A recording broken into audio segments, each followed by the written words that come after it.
Hello, everyone. My name is Robert Kraft, and I'm your host for the SNN.Network Australia virtual event. I'd like to personally thank you all for showing up and participating in our first annual SNN Network Australia virtual event. Now, you're probably asking yourself, what's this Yankee up here? And New York Yankees happen to be my favorite team.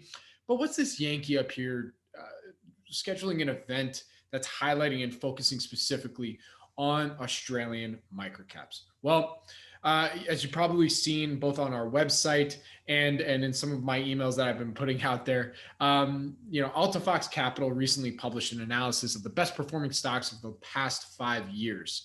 And in order from highest to lowest total shareholder return, 10 out of the top 40 stocks analyzed in this report were listed on the ASX. Furthermore, as of August 2020, the microcap index returns 5-year annualized. The ASX outperformed every other index.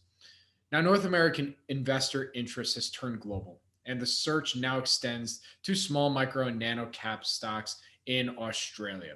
So we decided to put together an event to showcase the highest quality ASX listed small, micro, nano cap companies to our North American investor audience, as well as our growing international investor base. So sit back, relax, enjoy 2 days of fantastic keynotes, panels, and presenting companies, all here to try and educate you as best as they possibly can on the opportunities in Australia. So with that, I'd like to introduce our very first keynote speaker. This is an individual that I've interviewed multiple times on my podcast, Planet MicroCap, and is always a wealth of knowledge and information covering the ASX market. And it is a gentleman by the name of actually at the Gladiator HC, where he likes to remain anonymous, but that is his Twitter handle. And he'll be giving you a presentation on tier 1 quality Australian microcaps. So with that, Gladiator, take it away. Hey, morning, Bobby. And I think it's afternoon for you in the US on this historic day. So thank you for having me. I know, I've been on the podcast a couple of times in the past. And so thank you for having me again. Before I jump into, talking about tier 1 quality microcaps in Australia, I thought I'll just give your audience a bit of an overview of myself for those who kind of haven't heard about me before. So I started investing in the stock market in probably early 2009. So that was right after, or towards the end of the GFC. So I was primarily a real estate investor before then, and just in between the process of saving for one property and buying the next, I just thought I'd try to find something new I could learn and to see if I could find some new investing opportunities. So kind of stumbled upon the stock market in about 2009, and funnily enough, it was most of my early learning and experience happened via an online web forum called Hot Copper. And so at the time, I didn't really know the difference between a microcap or a large cap or anything like that. It was just, I thought a stock was a stock. And so, but thankfully this Hot Copper website, this forum, primarily focused on microcaps.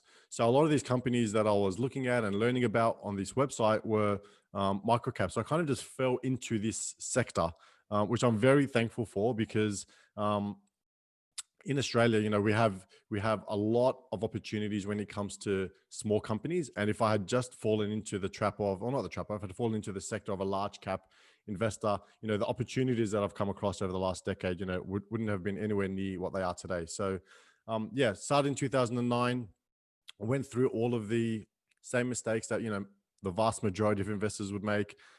Buying off online stock tips, not really doing enough research. And so that all led to me kind of blowing up my account a couple times.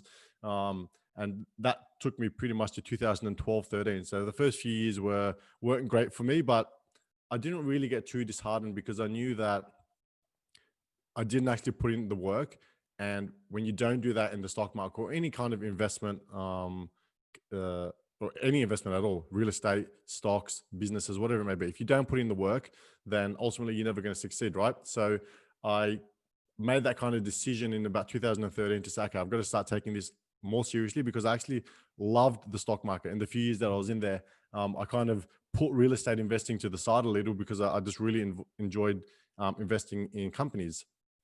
So between 2013 and 2015, I started to take it a lot more seriously, put together an investment strategy, started doing my own research and not really kind of relying on in online tips.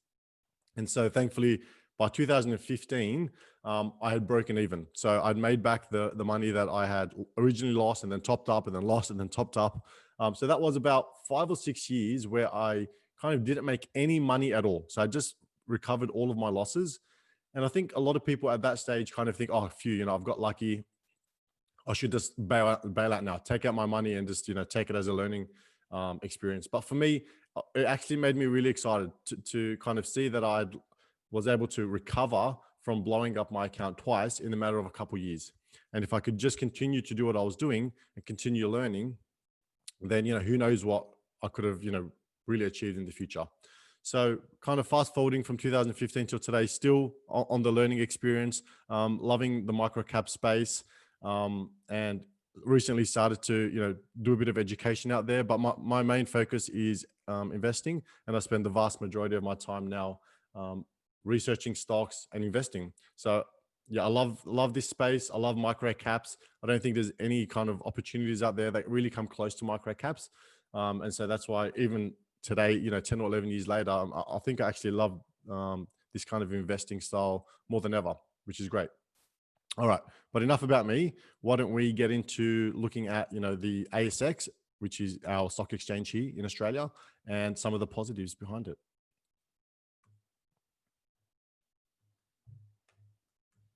Okay, so overall, we have 2,170 companies on the ASX. Give or take, it'll fluctuate day to day, but we have roughly 2,170 companies on the ASX. And, if we use the general definition of a microcap, being a company with, less than $300 million in market cap, what percentage of companies do you think form in that kind of category? How many of those 2,170 companies have a market cap of less than $300 million? It's actually huge, right? It's 1,683 companies. So that's 78% of the companies on the ASX being microcaps. That's a huge overall percentage. And it kind of shows the structure and the way of investing that Australians love down under, right? We do obviously have some small, medium, large cap investors, but the majority of our stock exchange is focused on microcaps. Even for me, I would say $300 million is the really high end of a microcap. Personally, most people look at it at $100 million market cap. So if we look at that, we still have 1,321 companies with a market cap of less than $100 million. Yeah, again, that's huge, right? Not many exchanges around the globe have so many microcaps within their exchange. And again, let's keep digging a bit deeper and going a bit even smaller in microcap. We've got 1,026. That's nearly half of the ASX has a market cap of under $50 million. And I love under $30 million. So that's my focus. I focus on the really small, less than $30 million in market cap. That's 780 companies under $30 million. Out of 2,170, that's a huge percentage of the ASX. And, I think that's where the benefit is. There aren't many people who will take the time to analyze whether it's 800 or, 1,026 or whatever. There's not many people in Australia who focus their time on analyzing these really small companies. And you know what? There aren't many people in Australia who invest at all. 80% of Australians have never, ever invested directly in the stock market. So, we've got a population of about 25 million. 80% have never invested. It would, for the remaining 20%, it'd only be a tiny fraction of those who would actually ever invest in a microcap. To have all of these great companies, and we don't have a lot of people who care about them. So it's a perfect combination for someone like me and other microcap investors, where we have this huge amount of companies to pick from, and not a lot of competition to buy them. So I guess the question then becomes, why? Why do we have so many microcaps on the ASX, compared to other exchanges? And to me, I think the answer is, ease of entry. If you compare Australia to other large stock exchanges, the general requirements and the admission criteria to actually list on the ASX is very low.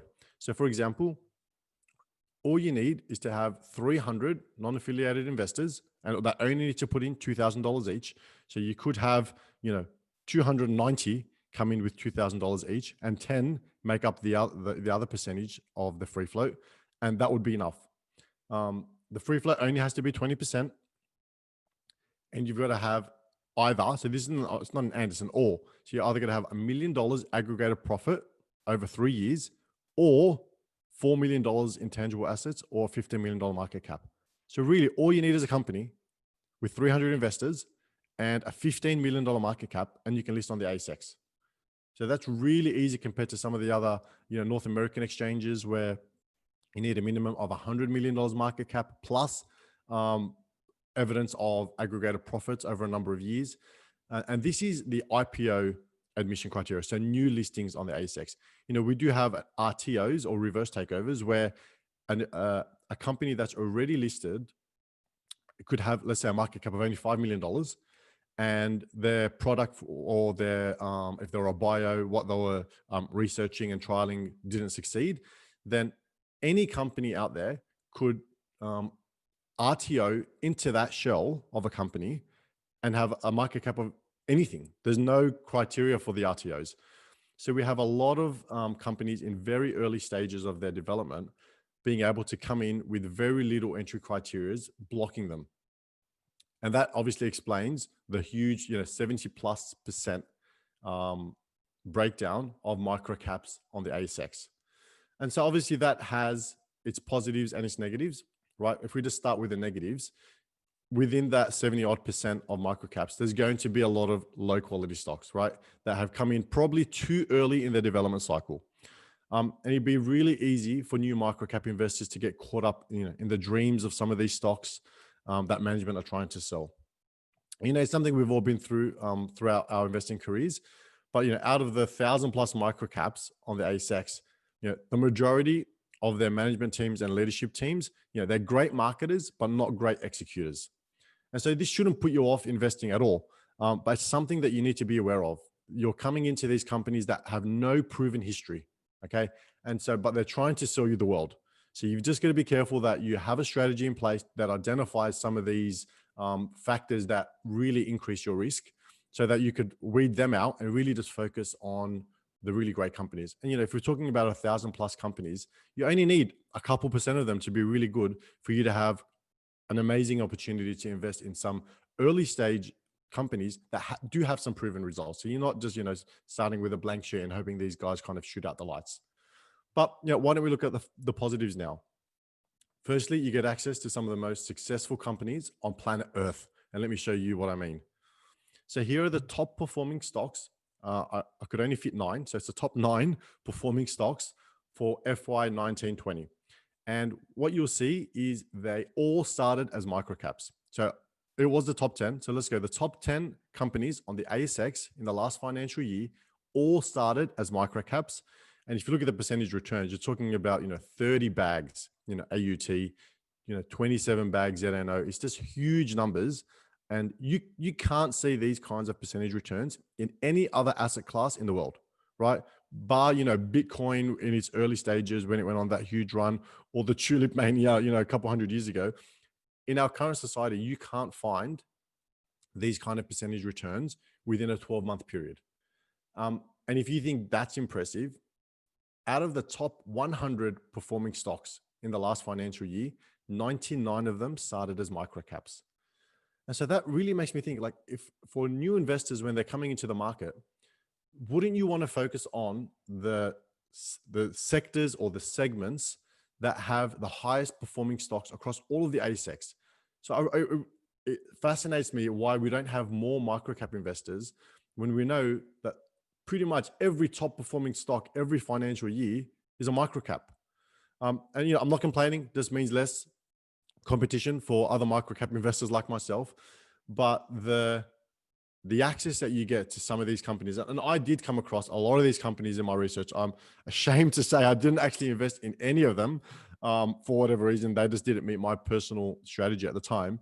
But the opportunities we have are just through the roof here. And this was also highlighted by a huge research analysis completed by Connor Haley from Alto Capital, which we'll look at now. So Connor and his team looked at, well, it was titled The Makings of a Multibagger. So it was the most in-depth research piece that I've ever seen on companies that have multi-bagged over a certain period of time. And I'm pretty sure he looked at minimum of a 350% return over a period globally. So he looked at US, UK, Sweden, etc. You can see them on the screen now. And if we look at the table on the right relative to investable universe, you see Australia only makes up 5.1% of the total data set, because obviously we have less companies on the ASX compared to some of the larger exchanges. But out of the total set of winners, we made up 11.5% of the winners. So a very small subset of the total data set, but a huge percentage when it comes to winners. And I'd arguably say that out of all of those exchanges and countries there, Australia was the most successful. So again, we've got a very small population in this country. International investing is in its very early infancy stage. So we don't have a lot of investors looking at the ASX. It's like these sorts of research projects really highlight the opportunities. So I'm sure that it'll increase over time, but we don't have a lot of people focused on the ASX. And so that kind of leaves us Aussie investors with all of the opportunities to kind of pick and choose the best companies that we can find. And so the less competition you have means the more stock you have access to, the more capital that you can invest in them, because liquidity is going to be lower because you have less people investing. And so it really just shows how amazing the ASX is when it comes to performance of microcaps compared to the rest of the world. And so I hope I've convinced you, or maybe I shouldn't be convincing many people because it just means increased competition. But I hope that you can see how investing in the ASX is a fantastic idea. So why don't we take a bit of a change in focus now, though, and maybe look at some of the ways that I invest in microcaps and some of the stuff that I would look for to try and find these companies that make up the 12.5% of the best multi-baggers, and make up a strategy to try and find the next 99 out of 100 best performing stocks of the current financial year. So the first thing is underloved. I have a very unique strategy where I'm trying to find situations where people are trying to run from. They say a fireman runs into the building when everyone else is trying to run out. I'm trying to be the fireman in this scenario where a lot of people will just look at a high level at this company and just say, I absolutely want to get out of here, or I don't want anything to do with it. And that's what I mean by underloved. We've got frustrated shareholders. They've been in a company for a number of years. Management haven't executed, broken promises. They've had goals that they've tried to meet. They haven't met any of them, which obviously will result in share price getting annihilated over the long term and sitting at 52-week lows. And you've got, they might take it as a tax reason to exit, or they've just lost complete faith in the company. But shareholders in these scenarios, I've found, are generally willing to let go of their shares at heavily discounted prices. You might say, why would I want to invest in a company where management have never delivered anything and the share price is at 52-week lows? But we've got to remember, this is point one, and you'll kind of see how it all comes together when I go through the other points in my strategy. So absolutely, first thing, I don't want anyone to love this company. I don't want anyone on Twitter or social media or Hotcopper or any other kind of social media site or platform to just rave about this company, how great it is. I want it to be the opposite. That's the first thing. Second thing is under research. So I went through it earlier. I focus on companies that have a market cap below $30 million. Obviously, this increases the risk because the lower in the market cap you get, generally that means the companies haven't really proven anything historically. And you might have new management teams who haven't been on the ASX before, so it's hard to find a lot of information about them. But I've personally found that my sweet spot is companies that have a market cap below $30 million because of a couple of reasons. First, the competition is low. And, if you peg me against a professional business analyst in a firm, right, I'm going to get killed every day of the week. I'm not here pretending to be the best business analyst in the world, and I could just go up against anybody and carve them up and find the best companies where which they won't. The competition in the microcap space, especially as you get lower down the market cap scale, is extremely low. So in $30 million, you've got no firms, right? You've got no sorry, you've got very niche brokers, but only a few of them, right? So you don't have many professionals that you're going up against at all. And even in the retail space, you do have quite a few mum and dad investors, who aren't professionals and who I can kind of compete against when it comes to being able to find these underloved, under-researched companies before anyone else does. Just not like we've got thousands of people all trying to find these companies and that I'm competing against. So absolutely, I'm not ashamed to say I'm going for sectors that have low competition. And lastly, as we went through the stats, there's literally hundreds, 700 to 800 prospective companies that I can look at on any given day that not many other people are looking at. And so out of that list, we don't have to find many. Like my personal strategy, I've like to hold 10 to 12 stocks at any particular time. That's only like 1.5% of the total set of companies that have a market cap less than $30 million. So I don't have to find this huge number or anything like that. It really is the needle in the haystack that we're trying to find. And again, it's all about potential, right? You're not going to find a company that's making $10 million net profit and just nobody's ever seen it before. And I want to be the first person to find it. It's more of an art than a science when investing in the microcap space, because you've got to be able to look at the potential of a company that other people can't see. It's like real estate investing. When someone comes in and can just see the potential of a property, even if it looks terrible from the outside, right? And there's some people who just creatively can do that and they can take advantage of opportunities in the real estate space. And it's the same with the stock market. If you can align a lot of these factors up to reduce your risk and have a high potential for success, then that's where you can find these companies that can make really high, wealth generating opportunities. And so for me, my personal risk to reward ratio. So I'm looking for companies that have a minimum of 500% potential return with a 30% risk factor. And that obviously doesn't mean that every company I buy is going to be 5 bags or make 500% return.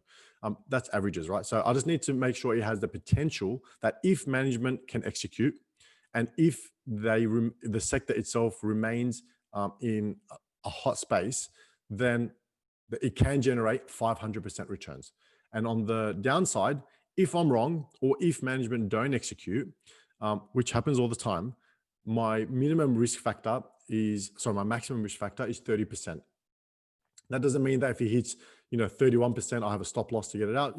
Again, it's all about averages, but with that kind of 30 to 500 ratio, and trust me, I've shown this in my 50K challenge, these opportunities absolutely exist where you can find companies that within a 24-month period has the potential to 5 bag, but also has the downside of only 30%. So again, under-researched, low competition, and list of pretty much as many stocks as you can possibly get through. And if you look at every quarter, I just get out a spreadsheet with every company under $30 million in market cap and say, okay, I start at A, literally I call it the A to Z approach, and I go down the list. And by the time I get down to 800, the last one in Z, the quarter's already up. And guess what? I've got to go back to A again because lots would happen in the quarter, new quarterly reports, new financials would have come out, and start again. So you would never, ever run out of stocks to actually research and invest in. All right. And lastly, turnaround stocks. So this is where it all comes together, right? Where you have this underloved stock where not many people are looking at it, but it's starting to play with this turnaround story. So for example, you have this company, management haven't delivered, the product might not be succeeding, or there might be a mining lease that didn't go too well. And you bring in a new management team with a new direction and people who have actually have got proven success, right? That's the thing. I don't want to invest my money in someone who hasn't shown me how they've succeeded in the past, because it's money. And without them putting their name and their money on the line, then I'm just not willing to part with my money in that scenario. So I want to find a new management team that's had proven success, bring in a new product or a new lease if it's a mining company, which then provides an exit event for these frustrated shareholders who they just can't wait to get out. So what happens is they don't see the picture. They don't see the canvas that I'm seeing around the potential of this stock with the new management team and the new direction coming in, let's say with a very small market cap. And if they have 18 months worth of cash, then that's where you start to de-risk, right? So we've got a company that has all these frustrated shareholders leaving, only very few new investors coming in. And so I can get set at a much lower valuation than other people do. And that's the key, getting in early. So if I would like to get in at least 6 months before the first major milestone is hopefully going to be met. And that means I'm sitting there doing nothing, not seeing really any share price appreciation for months. And that's okay with me because that's the price that I've got to pay in order to get in early enough to soak a lot of these shares that are coming through from old shareholders, using this event to exit. And so then hopefully, if management starts to execute, the company starts to get a lot more exposure to the public, and then people start to come in a bit later. But personally, I like to get in early and just really sit out and wait and see what management can do. If they can execute, I'm more than happy to hold. If at the first sign of management not executing or not living up to their promises, then I'm out myself. So I've got to make sure that the key is obviously execution in this phase, because if you're not executing in the microcap space, then you can very easily run through your capital. You have to keep raising money, more dilution. Again, frustrated shareholders continue to sell, and you just won't go anywhere. And I don't mind if those things happen if management are executing, but if they're not, then personally, I just can't hold. And I would rather take my money out and find another opportunity. And the last thing that I look at from a high level is probably the most important. And it really has nothing to do with the company itself, but more about the director shareholdings. So I want to make sure that the financial goals of the directors are completely aligned with mine. So I'm putting my money on the line, and I want management to put their money on the line to back themselves. Because if I believe the company can make, a minimum of 500% return potential, then why wouldn't the directors invest their own money into that? Because they should be able to back themselves. And the last thing I want is for a director to come in and say, I've got my name on the line. A name is great, but at the end of the day, you're going home and you're getting paid your salary, and you don't have too much to worry about from a financial perspective. But if you have if a director has a significant amount of shares that they've purchased either on market or in a capital raise or in any way other than free options or very easily achieved performance shares, then my goals and their goals are aligned. And so that increases my level of success, so much. You wouldn't believe how much, just based on my experience, the percentage of companies that succeed where management have significant holdings compared to those that don't. And let me give you an example. And I'm pretty sure I shared this example in my podcast, Bobby, with you earlier. But so this was about 2019, and I was researching a company. It was ticking all the boxes because I was getting really excited. And then I got to the point where I was looking at director shareholdings. I found that the CEO, unfortunately, hadn't purchased any shares on market or put any of his own money on the line, which I was really disappointed with that, because it's like a go no go for me. Without it, then I'm not investing. But I thought, anyway, I'll just do a bit more digging about this guy to see what he's done. So he joined the company in 2011, and the share price when he joined was about $1.70.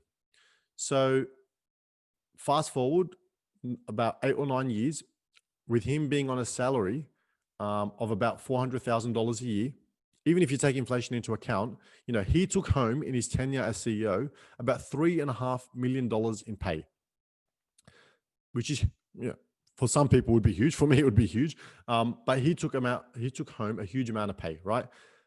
He started with a share price at $1.70. And at the time that I was researching the stock, the share price was 0.6 of a cent.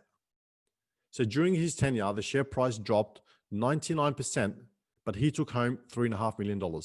Now, guess what? Sure, his name or his reputation would have been damaged, but he was sitting at home with his $3.5 million. And yeah, he probably would have been upset about his performance, but guess what? He could live with it. But what about shareholders having to live with, losing 99% of their money? That's something that they can't live with if they had a substantial amount of money in this company. And so that's exactly what I want to avoid. I'm sure he had the best of intentions. I'm sure he tried hard. But at the end of the day, if this director, or CEO, when he first came in at $1.70, bought a significant amount of shares himself, then I can pretty much guarantee you that there's no way he would have lost 99% value over his tenure as CEO. So That's absolutely something that I respect, and something from a risk perspective that I will always keep in mind and that I will always act upon. I can't even think about a situation where I've invested in a company where the director or the CEO or someone in the management team hasn't held a significant amount of shares in the company, because it just the risk just goes through the roof. And there are great opportunities where CEOs do hold substantial amount of shares. So it's not like you just have to pick one and live with it, because there's lots of opportunities out there, as we saw earlier. And one of the other things is lifestyle management teams. So you've got these directors, CEOs, etc., who will just sit on, 4 or 5 boards, look after a few companies.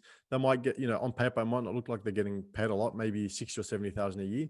But when you times that by 5 companies, they're taking home a lot of money from all of these companies. And at the end of the day, there's no way that you can actually, take 4 or 5 companies and invest a lot of your time in developing them, because it's too much work for one person. So I call them lifestyle management teams. They come in, they do enough to stay employed. They never really drive any kind of transformational change or really achieve any significant growth for the company, but they kind of do enough just to kind of keep their seat and keep getting paid their salary.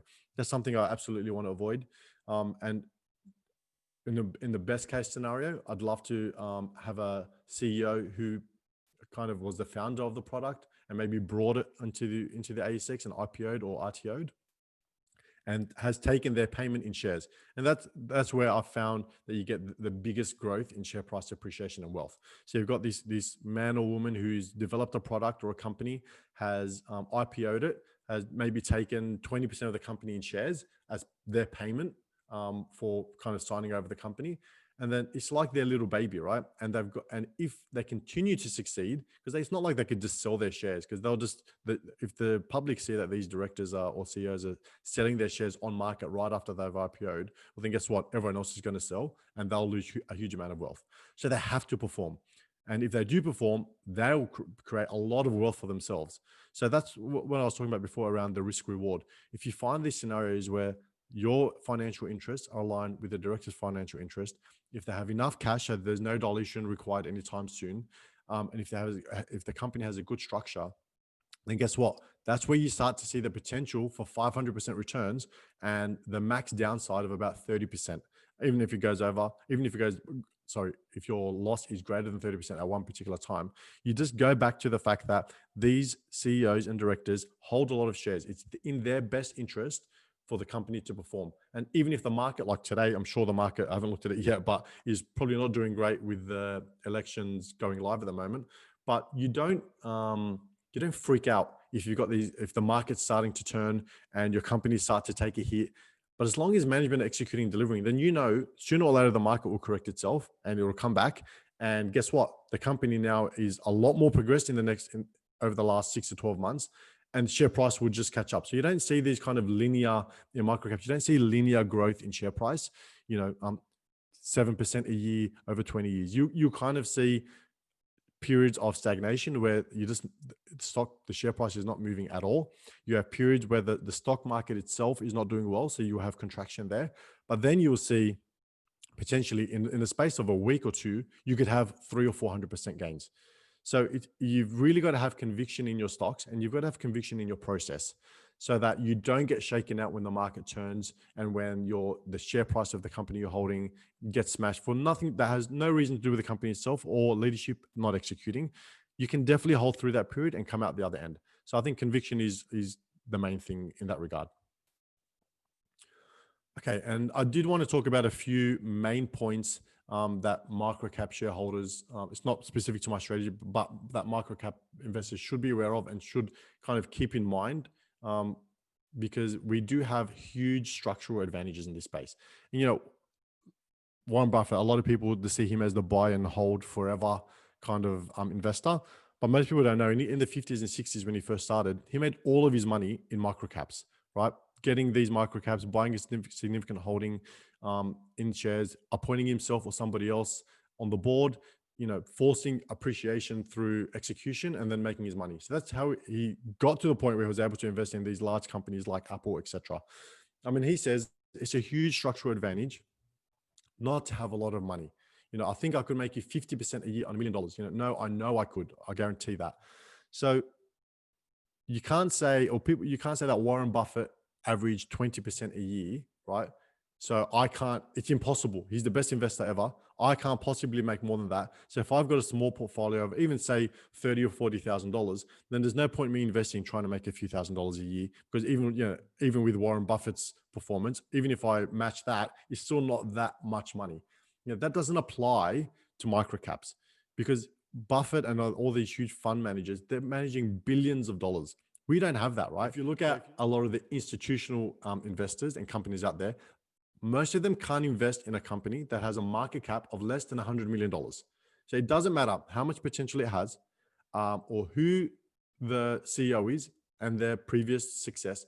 If the market cap isn't over $100 million, then by law and by their own policy, they're not allowed to buy the stock. And so guess what? Retail investors can. We have these companies that no matter how many other investors are looking at them, huge investors that, you know, would bully us out of the stock, they can't touch them. So we have this huge structural advantage where we can find these companies in their early stages, and then you'll see exactly when they start to hit $100 million market cap, a lot of the institutional investors come in, and you just see that the share price will skyrocket. But we have a huge advantage over them because they can't touch them, but we can. And personally, I don't think any microcap investor should be simply trying to kind of, you know, in inverted commas, beat the market. You know, that's a 7% average return over your lifetime as an investor.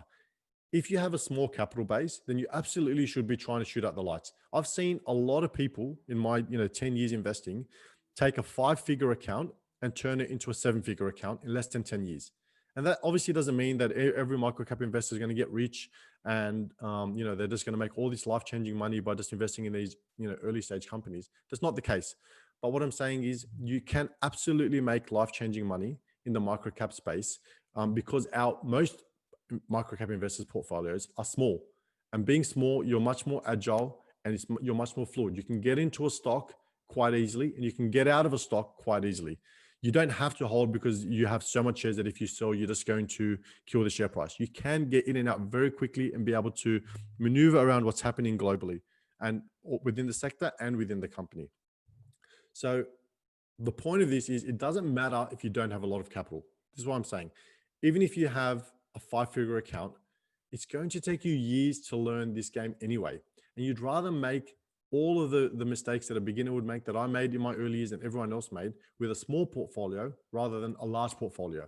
So hopefully then over the years, you can build up your portfolio. And by the time you've got a significant amount of money, guess what? You've already made all of the huge mistakes. And of course, you're going to make mistakes going forward, but you're not going to put yourself in a position where you're going to blow up your account again or anything like that. So don't be disheartened if you don't have a lot of money. You can start with pretty much anything just to start learning. I wouldn't recommend paper trading or anything like that. Put your money on the line. In Australia, you need $500. If you have $500, you can buy any company on the ASX. Even if that's all you got, just start learning. You can still work, obviously, and save money on the side and keep building up your capital, but start as early as possible with a small portfolio so that your mistakes aren't going to cost you too much, because you're absolutely going to make those mistakes. But if you can always recover like I did, if you're starting with a small portfolio, rather than just coming in and saying, here, I've got $1 million. I don't know anything about microcaps and I'm just going to invest it all. And then the odds are you're going to lose it and be so disheartened that you'll never come back. So it's good to start small and to learn. And who knows, you might be the next Warren Buffett, but you don't have to just think about the max I can ever make is 7%.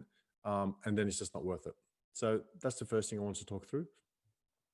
The second is, this quote is from George Soros. It's not whether you're right or wrong, but how much money you make when you're right and how much you lose when you're wrong. I get asked this question a lot of time. What's your winning percentage? How many of the stocks do you buy actually result in a profit? And really, that's not what you should be focusing on. If all the stocks you buy end up with a small loss, a small gain, or a large gain, then you're on the right path to success. If you can just avoid those large losses, then you increase your success rate substantially. And so if I think back over my kind of 11-year career investing, and I don't know the exact number, but it would be a few hundred stocks. I would say that 80% of my profits have come from less than 10 stocks. And that's significant for two main reasons. Firstly, if you know that only a very small proportion of the stocks you ever own will make up the vast majority of your profits, then what do you think will happen if you don't let your winners run, right? Back to the quote, how much you make when you're right compared to how much you lose when you're wrong. So if your small losers are always cancelled, sorry, if your small winners are always cancelled out by small losers and you have no big winners, then guess what? Your portfolio is not going to go anywhere. So you have to be able to let your big wins be really big. And that comes down to position sizing as well. You can't hold 50 stocks in a microcap portfolio with everyone holding 2%, say on average.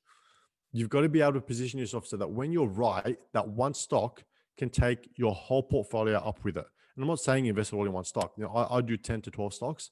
And if I can take maybe like a 10% position in my portfolio, and that stock goes on to 5 bag, right? Back to my 500% potential 30% downside. And so let's say 5 of the other stocks do nothing and 4 of the other stocks have small losses, then guess what?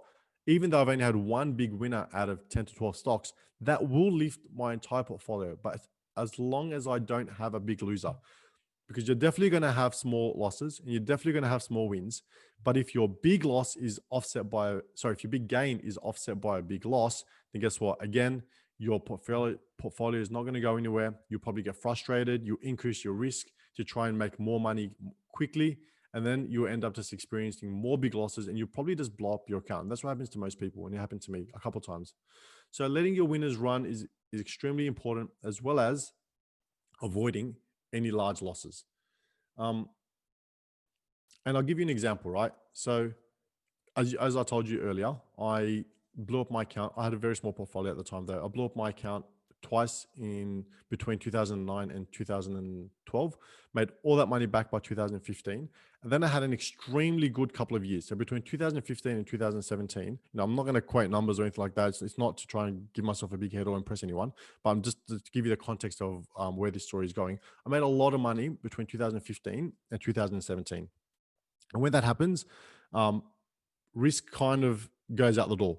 For an inexperienced investor like myself at the time, I just, I had this cowboy mentality of, look how much money I've made in 2 years. I can just keep doing this, I'll be a billionaire before I know it, and just keep investing without risk being front of mind. And what happened is I found this company in 2017, invested about $30,000 in a raise for the company. Again, it was a turnaround story, frustrated shareholders, all the stuff we've gone through already. Before you know it, it was only a few months later that they brought in this director who had a lot of success on the ASX. And so the public pretty much just followed him into the stock, and I was up 5 bags only within a few months, right? And then straight away they announced that they had brought in these advisors who they were based in Singapore, who had also had a huge amount of success on the ASX. In the 12 months prior to that, they'd only been invested in 2 companies, and both those companies 20 bagged. So you can just see how all the people that made money from those guys in their previous plays saw that this company that I was invested in had brought them in, plus had brought in the new director, and the share price just skyrocketed. I did average up a couple of times, but I took pretty much $30,000 or $40,000 and turned it into more than $1 million. And again, you can't understand what that does to an experienced investor like myself at the time, and my emotions and my cockiness and my confidence. I could just I was better than everybody. But unfortunately, when the stock was actually looking for acquisitions in the mining space, and so they went into a trading halt to announce an acquisition that they had organized.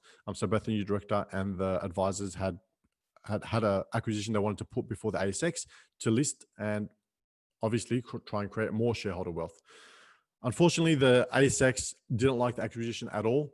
The company fought and were going back and forth with the ASX, legal advisors, etc., for 2 years, and ultimately it was never approved. And so pretty much my small investment, which turned into a very large investment, wiped out the majority of my gains, right?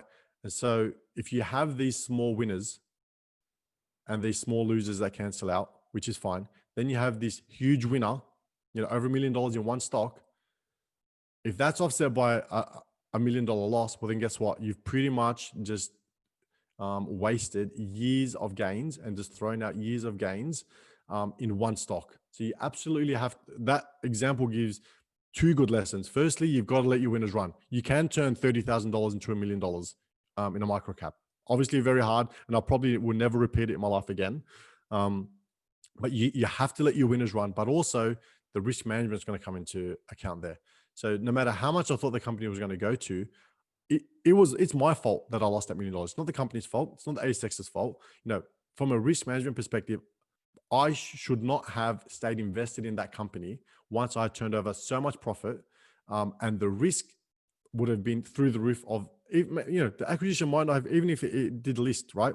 The market might not have liked the acquisition. It could have got smashed after that. If I look at how much I could have made from that, nearly 30 bagger post that point, there was a lot more risk than potential reward. So it's my fault that I didn't lock that in. But you see how a big loss can completely offset a big winner. And then guess what? Years have just been wiped out. And, to me, obviously it was very hard at that point in time. But it was kind of the loss that I needed to have to kind of say that no matter how much I know, no matter how much success I've had, the market is going to humble you if you don't have risk management at the forefront of your mind all the time. I don't ask myself now how much money I can make in a stock. I ask myself, how much could I lose if this thing turns against me? That's my main focus now. And with that focus, I can never be in the situation where I blow up my account again, or I lose $1 million in one particular stock, because there's so many opportunities to exit that particular stock. If I had my current mindset now, that would never have happened, and it can't happen in the future. So that really took my investing to the next level, and it was a very, very expensive lesson. But you know what? If it didn't happen then, and the stock went on to make millions of dollars, then my biggest loss would have been much more than $1 million, when my portfolio could have grown a lot more, and my head would have just kept growing, and my confidence would have kept growing, and sooner or later I would have taken the hit. So I'm glad that that's kind of out of my system now. But I really just highlight that to you to show you the kind of the importance of letting your winners run, as well as avoiding large losses. And the last slide I want to talk through, this is from Reminiscence of a Stock Operator, which is probably my favorite book. If a man didn't make mistakes, he'd own the world in a month. But if he didn't profit by his mistakes, he wouldn't own a blessed thing. The point I'm trying to make, and what I want to end with, is you shouldn't try and avoid losses. And that sounds ridiculous, I get it. But in your early stages of investing or trading or whatever it is that you do, you're absolutely going to make mistakes. There's no way around it. You're either going to make them in the beginning when you have a small portfolio that you can recover from, or you're going to make them 5 or 10 years down the track when you have a lot more success and a lot more capital. And then guess what? It would be very difficult to return from that point. I lived it. In 2017, it was very difficult for me to continue on, right? The only thing that got me through that was the fact that I knew that mistake was kind of the last huge one that I needed to make to really transform my investing moving forward. But if I did it again, like if I had another huge loss that crippled my portfolio, I don't know if I could return from that, because you're talking about a decade or so of experience. And if I continue to make those big mistakes now, then it would be very difficult to recover from. But in the beginning, you kind of get it. You've lost a bit of money. You probably didn't put in the work. You'd see other investors making the same mistakes and recovering. And so I really just want to put this out there to give you hope that really, no matter what, you're going to lose money, but that's the market's way of paying your tuition. You have to pay for it. And once you do, then the future looks so much brighter. So no matter what kind of loss that you've made, don't avoid investing because you're scared or you've got this fear of losing money. Push through. You're going to make the mistake. If you can know that you're going to make the mistake, then it won't hit you as hard when you do. And I only share that example of my huge loss to give you hope that, not a lot of people have lost over $1 million in the microcap space in one stock.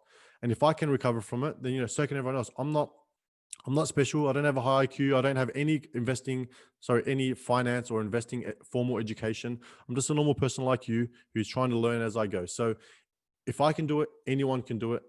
And yeah, that's really what I want to wrap up with. So hopefully that's okay, Bobby. And I'm happy to go through any questions that you have or anything that you want me to expand on that you think your listeners might be interested in. Gladiator, I thought that was fantastic. So let's close this out by letting our audience know where they can find you on Twitter and also your website for more information.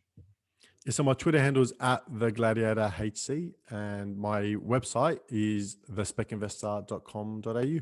Thank you, Bobby. Your podcast, I've learned so much from it. You've had so many amazing people come on the podcast. And I hope that what I went through today can kind of open everyone's eyes to the opportunities that are available on the ASX, and really encourage people to be microcap investors, because you're not going to get these opportunities anywhere else. And there's a lot of great people on your podcast and on Twitter who can help those who are going down the microcap investing path. So don't think about it too much. Just kind of jump in, and you'll learn lots, and hopefully you'll make lots of money.